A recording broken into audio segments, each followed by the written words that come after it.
Praise the lord. వినుట వలన విశ్వాసము కలుగుతుంది అనేటటువంటి దేవుని వాక్యమును ఆధారం చేసుకొని దేవుడు నా జీవితంలో చేసినటువంటి ఒక గొప్ప అద్భుత కార్యమును గురించి ఈరోజు నేను మీతో షేర్ చేసుకుంటున్నానండి. నాకు చదువైపోయి 4 సంవత్సరాలు అయిన తర్వాత కూడా ఉద్యోగం ఇంకా రాలేదు. సో ఎన్నోసార్లు దేవుని సన్నిధి అప్పుడు మొరపెట్టాను. చాలామంది నీ కెరియర్ ఆగిపోయింది, స్టార్టింగ్ నుంచి నువ్వు మళ్ళీ నీ కెరియర్ స్టార్ట్ చేయాలి, ఉద్యోగం దొరకడం చాలా కష్టము అని అంటూ ఉండేవారు.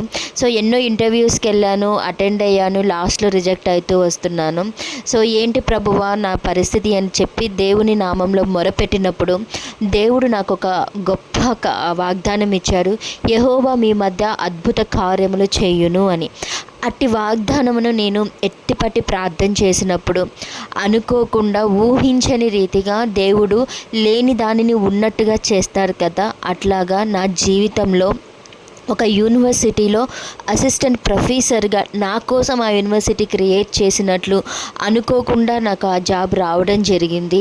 ఎవరైతే నన్ను అవమానపరిచారో వాళ్ళందరి ఎదుట నా తలను హెచ్చించినటువంటి దేవాది దేవునికి వేలాది వందనములు, స్తోత్రములు. నమ్ముట నీ వలనైతే నమ్మిన వానికి సమస్తము సాధ్యమే అన్నట్లు